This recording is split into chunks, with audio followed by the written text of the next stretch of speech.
আন্তর্জাতিক সম্প্রদায়ের উদ্বেগ এবং যুদ্ধবিরতির আলোচনা অব্যাহত থাকা সত্ত্বেও রাফার পূর্বাঞ্চলে গতকাল একের পর এক গোলাবর্ষণ করে ইসরায়েলি বাহিনী। তাদের দাবি, উপত্যকার ওই অংশে হামাসের অনেক সদস্য লুকিয়ে আছে।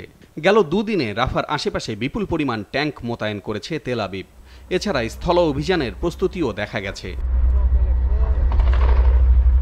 রাফাসহ গাজার বিভিন্ন স্থানে চালানো ইসরায়েলি হামলায় নতুন করে আরও অন্তত ৫৫ প্যালেস্টাইনি নিহত হয়েছে। মোট প্রাণহানি ৩৫,০০০-এর কাছাকাছি। ইসরায়েলের নির্দেশের পর এ পর্যন্ত রাফার পূর্বাঞ্চল ছেড়েছেন প্রায় ৫০,০০০ মানুষ। এখনও প্রাণভয়ে অন্যত্র সরে যাচ্ছেন অনেকে। রাফায় বড় পরিসরে সামরিক অভিযান চালালে ইসরায়েলে অস্ত্র সরবরাহ বন্ধের হুঁশিয়ারি দিয়েছেন মার্কিন প্রেসিডেন্ট জো বাইডেন। সিএনএনকে দেয়া সাক্ষাৎকারে এই হুঁশিয়ারি দেন তিনি। Civilians have been killed in Gaza as a consequence of those bombs and other ways in which they go after population centers. And I made it clear that if they go into Rafah, they haven't gone into Rafah yet. If they go into Rafah, I'm not supplying the weapons that have been used historically to deal with Rafah, to deal with the cities, to deal with that problem. এরই মধ্যে ইসরায়েলে প্রাণঘাতী অস্ত্রের একটি চালান স্থগিত করেছে যুক্তরাষ্ট্র। গতকাল সিনেট কমিটির এক শুনানিতে অংশ নিয়ে বিষয়টি নিশ্চিত করেছেন মার্কিন প্রতিরক্ষা মন্ত্রী Lloyd Austin. Israel shouldn't launch a major attack in Rafah without accounting for and protecting the civilians that are in that battle space.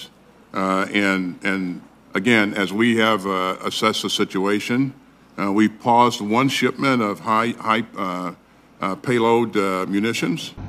Israeli সেনারা রাফা ক্রসিং এর নিয়ন্ত্রণ নেয়ার পর থেকে ওই সীমান্ত দিয়ে গাজায় ত্রাণ সরবরাহ বন্ধ রয়েছে। যদিও গতকাল কেরেম শালোম ক্রসিং খুলে দিয়েছে তেল আবিব, কিন্তু রাফা ক্রসিং বন্ধ থাকলে বড় ত্রাণ সংকটে পড়বে উপত্যকার বাসিন্দারা। এ কারণে দ্রুত ওই সীমান্ত খুলে দিতে ইসরায়েলের প্রতি আহ্বান জানিয়েছে মার্কিন পররাষ্ট্র দপ্তর। Israel has seized that crossing and Israel is in control of it now. So it is the responsibility to open that crossing and make sure that it is running effectively right now is a responsibility of the government of Israel, which is why we have made clear to them that they need to open the crossing as soon as possible and make sure that aid deliveries can come in, make sure that humanitarian aid workers can come in.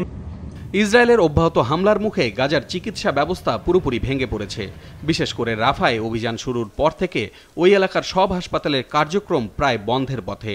নতুন করে জ্বালানি সরবরাহ না হলে সব হাসপাতালে চিকিৎসা সেবা পুরোপুরি বন্ধ হয়ে যাবে বলে জানিয়েছেন চিকিৎসকরা। এদিকে গাজা যুদ্ধ বন্ধে যুক্তরাষ্ট্রের বিভিন্ন বিশ্ববিদ্যালয়ে ইসরায়েল বিরোধী বিক্ষোভ অব্যাহত রয়েছে। এছাড়া Greece, Spain, Netherlands, France, Germany, Britain, Belgium ও অস্ট্রেলিয়ায় গাজা যুদ্ধ বন্ধের দাবিতে রাজপথে নামেন শিক্ষার্থীরা। নেদারল্যান্ডসের আমস্টারডামে আন্দোলনরত শিক্ষার্থীদের বিক্ষোভে বাধা দিয়েছে পুলিশ। পলাশ রঞ্জন রায়, মাছরাঙা নিউজ ডেস্ক।